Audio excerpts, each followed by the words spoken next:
It is with great honor that I present to you Miss Michele Jones.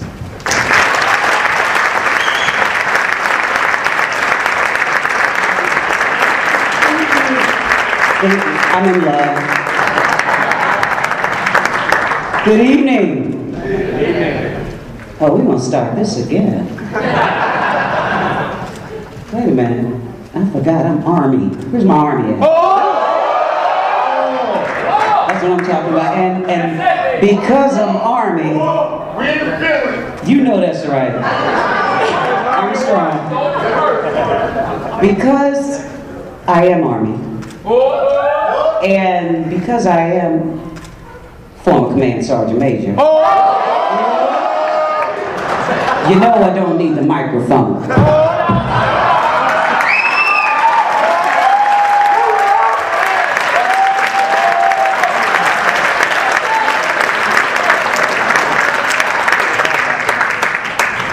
Can you hear me?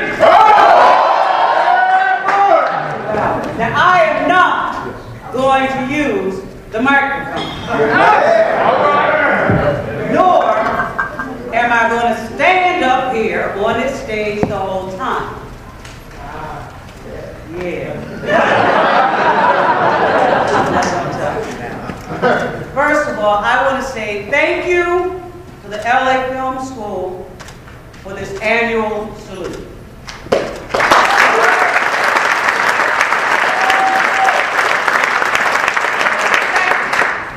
For the GI Film Festival for taking or having the foresight to tell our story, to make sure that our stories are not just being told, but that are being shown as well. This is great.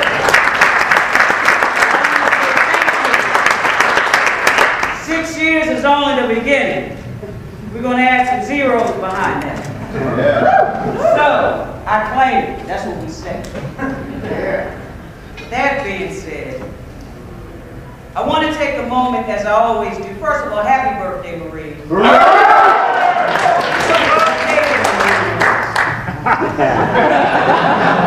I've never been married. That's all I'm going to say. But before I truly begin, I have to say, if we could take a moment of silence, number one, to think about those that are still serving in harm's way, for the family members that are struggling with the loss or the change in their lives, and third, to be grateful that we are sitting here tonight, and when we leave, things will still be okay. So if we could take a moment to think about that and to be grateful, please.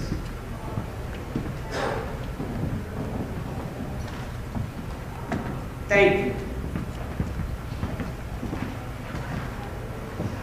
I'm truly honored and humbled when asked to speak at events. I often struggle with the theme, the content, and what to speak about. Words of meaning, words of substance, and words that will motivate and encourage you to move forward, words to serve as a catalyst to propel each and every one of you to take a part of tonight's program, dissect it, examine it, and yes, words that will keep you awake. You see, I don't have a speechwriter. I don't want one. I don't have a person to capture the essence of my thoughts, beliefs, and feelings, a way to express my passion and commitment to speak from the heart, to tell the truth as I see it. And it may not be the most eloquent, but it is the most sincere. So sit back, relax, and know that what I'm about to say is truly from the heart. Now, as I said, I want to warn you, not only am I not going to use the microphone, but I'm not going to stay up on the stage. So if you're doing your Blackberry prayer or anything else, I'll call you out.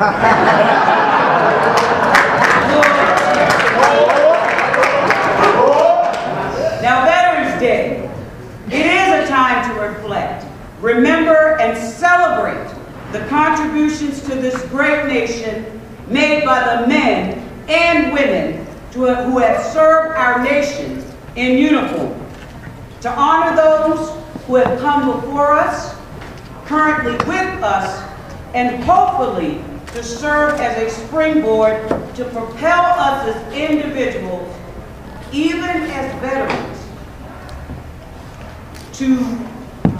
and this nation, to wholeheartedly believe and recognize that this country, with all its rights, privileges, protections, and opportunities, the world that we know it, and the life that we live, is due to the men and women that have served this nation. And last, to determine how as individuals, communities, and businesses can serve those that serve. As veterans, we tell our story. As veterans, we have to have a vested interest in making sure America understands. One thing, one statistic, only 1%, only 1% of this nation serves in the military, but 99% reap the benefit of that service.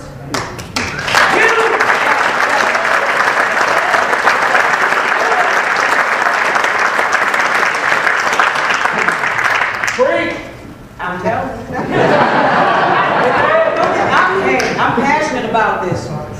You can put any title on me you want, but you can't put a title on my passion about this. That's all I'm going to say. Today I stand before you as a recipient of contributions made by the veterans who came before me. And I have to say, women veterans, all my women veterans, please stand up.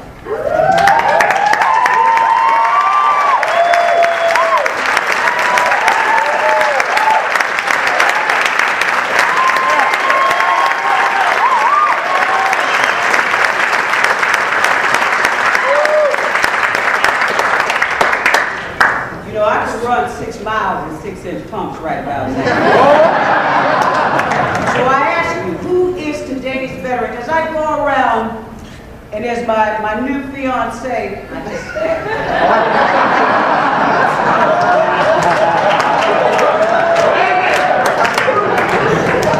let me stop. Who is today's veteran? As I go around, and part of my response, I got this long title, but the bottom line, I work with the private sector to help them to recruit, hire, and retain. And when I walk into a company and they show me all these little pieces of, marketing and about hiring veterans, I'm looking at the poster, and I'm like, well, dang, he doesn't look like me. Matter of fact, he doesn't look like anybody I serve with. I'm like, who are you trying to recruit? That's just a small population of what veterans look like today. Now, I don't usually talk about myself, but I will share some things. Yes, I'm a veteran. I served 25 years in the Army. I've been retired.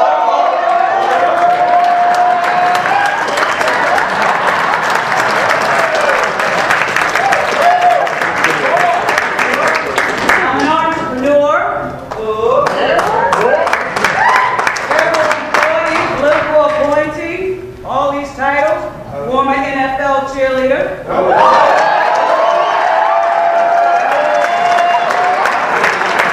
What team? For the Colts, I won't tell you whether it was Baltimore, Indianapolis. Baltimore. You're lucky man, George O'Han.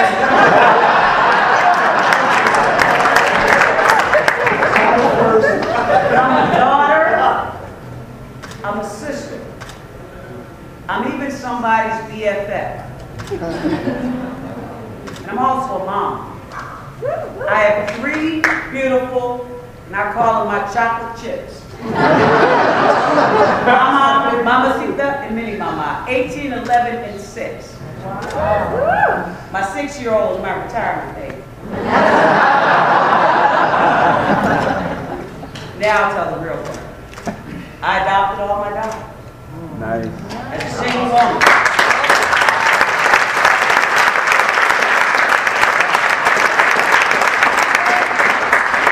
I'm also a sacera.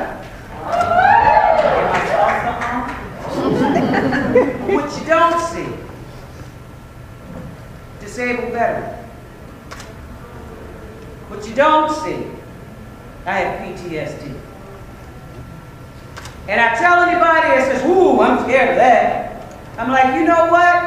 If you saw what I saw, if you did what I did, and if I didn't change, then you should be scared. I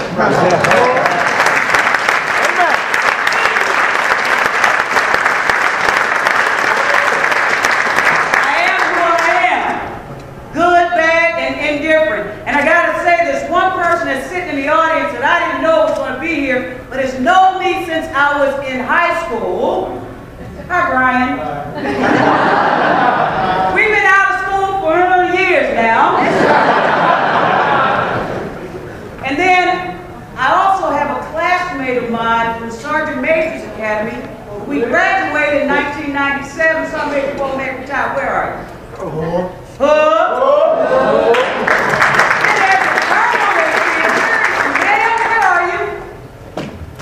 She's probably working. It's a story. I'm a human being. I'm a person. Every other veteran is just like me.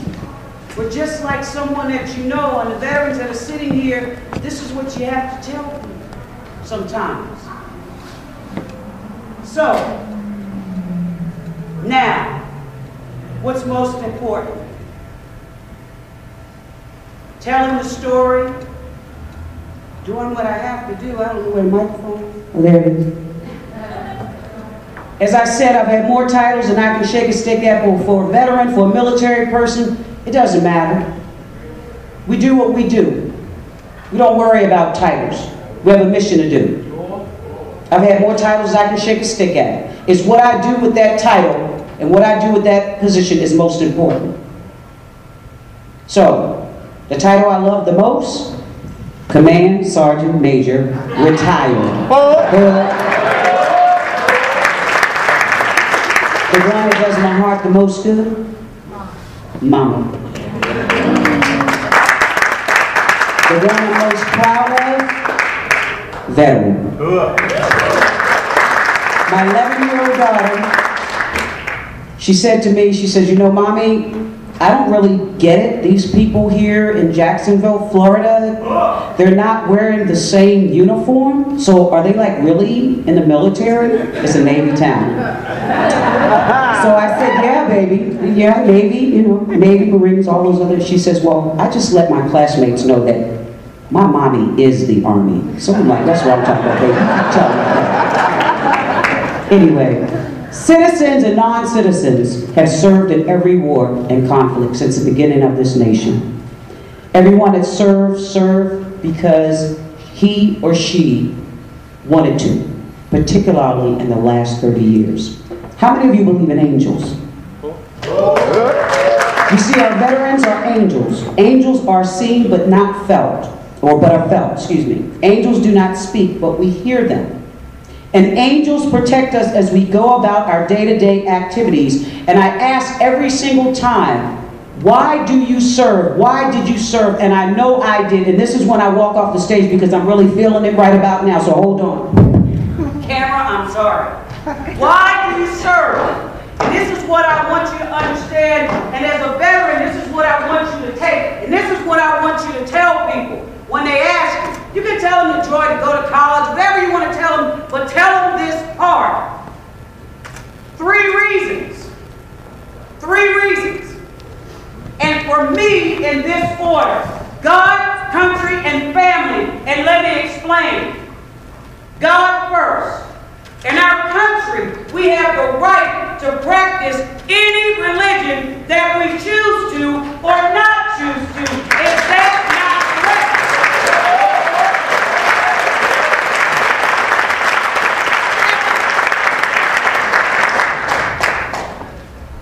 Country. In our country, we have rights that aren't afforded everywhere around the world.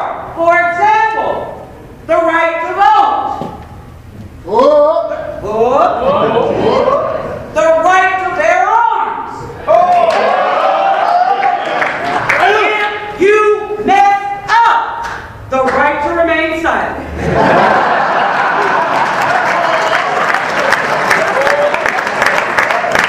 For our family, they have a right to live anywhere in which they choose. For our children, they have a right to education, but as parents, we have the right to educate them any way in which we choose. Public school, private school, at-home schooling. Serving as a soldier, airman, Marine, Coast Guard, Navy is the only job in the world that protects those rights, and I am willing to die for.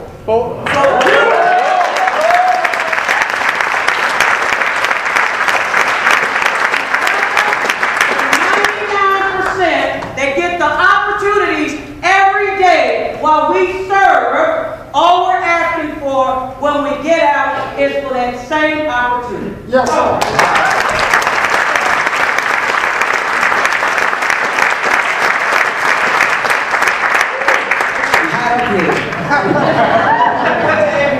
Amen. Last thing I want to say, a couple of things, is this. People ask me, and I work in Washington, D.C., so you know the deal. And I love it. However, and even within, leaving the political piece alone, but sometimes with the organizations and with businesses that don't want to do right for our veterans, how do I get up every day, every single day, and fight the fight? And I'll share with you, this is what I use when I get frustrated, when I get angry, when I just want to slap somebody. It's my life philosophy, it's my leadership philosophy, it's every philosophy that I need one for. And it's called the Bones Theory. Not Jones Theory like the last name, but the Bones Theory. First bone. Backbone. Having the courage to stand up and say, oh yes, I am a veteran. Having the courage or the backbone to say when someone is not doing the right thing, saying you got it wrong. Having the courage or the backbone to go against the tide when the tide is going the wrong way. And having a backbone and say, I was wrong when I was wrong. Second bone. Wishbone, believing and hoping and knowing it's possible. If I think back 10 years ago, when we started this global war on terrorism, and what the fight was then, if I thought about where we were and where we are now, if I thought about the journey to get to where we had to be and where we still need to go, I would have given up if I didn't believe that I could make a difference. Wishbone is believing and knowing and hoping that you can.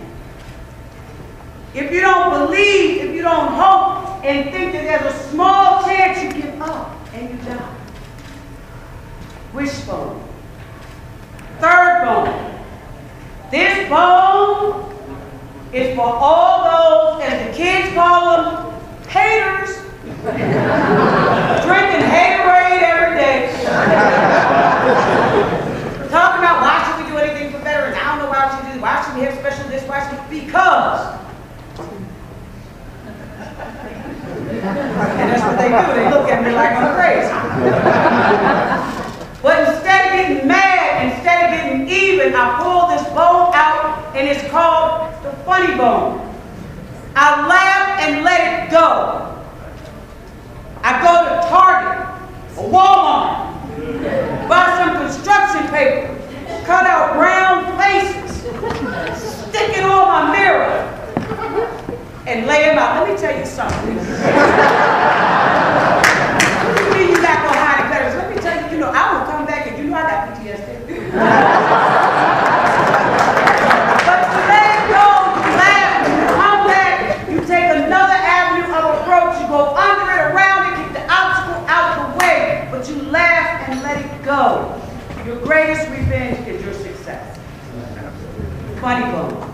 And then the last bone, nothing, and I mean absolutely nothing, happens if you don't get off your tailbone and make it happen.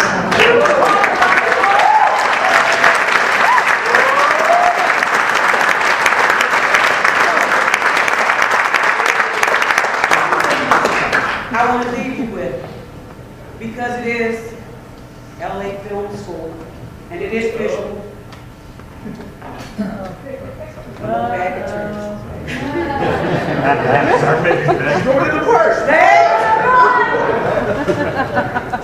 I said it's not about you, it's about what you do. It's not about that when you're military. It's about what you do for the team. It's bigger than you. So for me, this is my reminder. My little dog. This girl dog, she having a bad hair day. But everyone can't see this. But she doesn't have a face. And what this means to me, I don't need to know who I'm helping. Only that I'm helping someone. This is my reminder every day.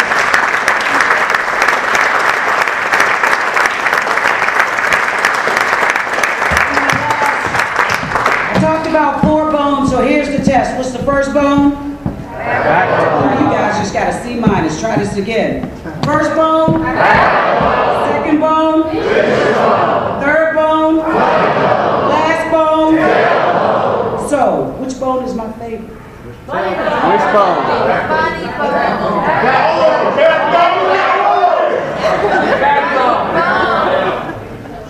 Who said which bone? I did. She said, whoa! Oh, that was a he. Whoa!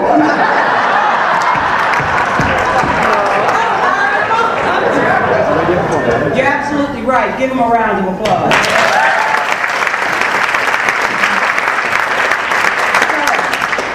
In order to make a wish, what do you have to have? 2 people. Oh, you have to have bones.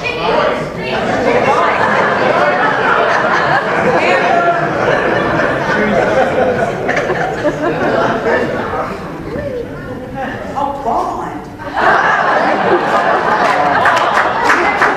You can't make a wish without a bond. Come on now. Let's pick 2. This is a very special bond because it has a mirror on the back. Whatever I wish for you comes right back to me.